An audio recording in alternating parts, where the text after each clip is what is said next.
ত্রাণ নিয়েও দ্বিচারিতা। ত্রাণ বন্টনকে কেন্দ্র করে উত্তপ্ত হয়ে ওঠে পাঁশকুড়ার প্রতাপপুর ১ নম্বর গ্রাম পঞ্চায়েতের ধুলিয়াপুর এলাকা। তৃণমূল বিজেপির মধ্যে সংঘর্ষে আহত দুই পক্ষের বেশ কয়েকজন। অভিযোগ, বিজেপির পঞ্চায়েতকে না জানিয়েই জোরপূর্বক নিজের দলের লোকজনদের মধ্যে ত্রাণের ত্রিপল বন্টন করেন তৃণমূলের উপপ্রধান মুপলেশ্বর দত্ত। এমনকি তৃণমূল নেতার ঘরে বেশ কিছু ত্রিপল লুকিয়ে রাখার অভিযোগ তুলে বিক্ষোভ দেখায় বিজেপি। সেই ছবি ইতিমধ্যেই ভাইরাল সোশ্যাল মিডিয়ায়। যদিও অভিযোগ ভিত্তিহীন বলে দাবি করে ত্রাণ নিয়ে রাজনীতি করছে বিজেপি, পাল্টা অভিযোগ তৃণমূলের। ঘটনাটা হয়েছিল, ওরা তিরপল থেকে অঞ্চল থেকে তিরপল নিয়ে চলে গেছিল। আমি গোপন সূত্রে খবর পেয়ে বাধা দেই।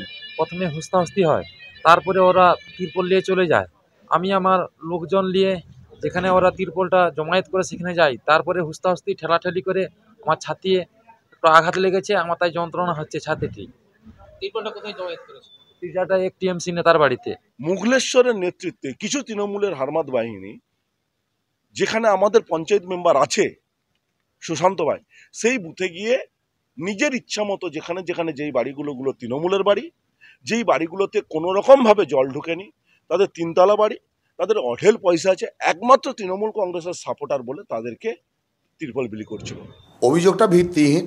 মুঘলেশ্বর দত্ত প্রতাপপুর 1 গ্রাম পঞ্চায়েতের উপপ্রধান, সে উপপ্রধান হিসাবে গেছিলো এবং সঙ্গে কিছু রিলিফ মেটেরিয়ালসও নিয়ে চলে গেছিলো, খাবার আর তিরপল। সেটা ওখানকার গ্রাম পঞ্চায়েত সদস্য সেই রিলিফ মেটেরিয়ালস, তিরপল এবং খাবার লুট করেছে।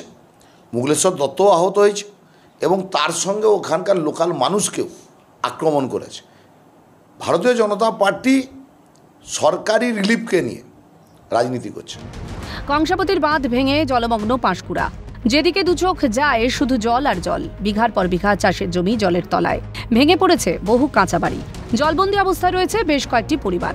আবার কেউ প্রাণ বাঁচাতে আশ্রয় নিয়েছে ত্রাণ শিবিরে বা বাঁধের উপর। এই অবস্থায় 1 সপ্তাহের বেশি সময় ধরে মিলছে না পর্যাপ্ত পরিমাণ খাবার, নেই পানীয় জলের সুব্যবস্থা। তার মধ্যেই গোদের ওপর বিস্ফোরার মতো কাঁসাই নদীর বাঁধ ভেঙে নতুন করে প্লাবিত মানুষ, ব্যাহত জনজীবন।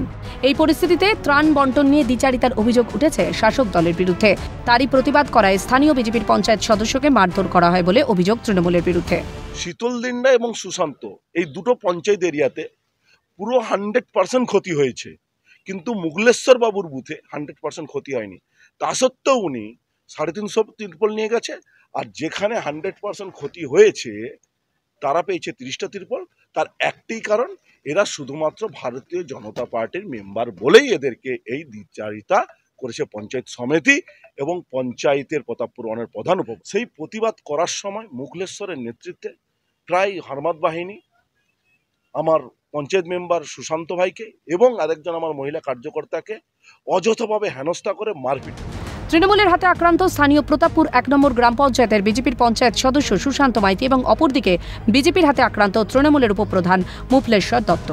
দুজনকে উদ্ধার করে ভর্তি করা হয় পাঁশকুড়া সুপার স্পেশালিটি হাসপাতালে। যদিও অবস্থার অবনতিতে বিজেপির পঞ্চায়েত সদস্যকে স্থানান্তরিত করা হয় তমলুক জেলা হাসপাতালে। প্রশ্ন ওঠে, যেখানে রাজনৈতিক রং না দেখে ত্রাণ বিলির নির্দেশ দিয়েছেন স্বয়ং মুখ্যমন্ত্রী, সেই বার্তাকে পৌঁছচ্ছে না নিচুতলার কর্মীদের কাছে, নাকি সবটাই আইওয়াশ?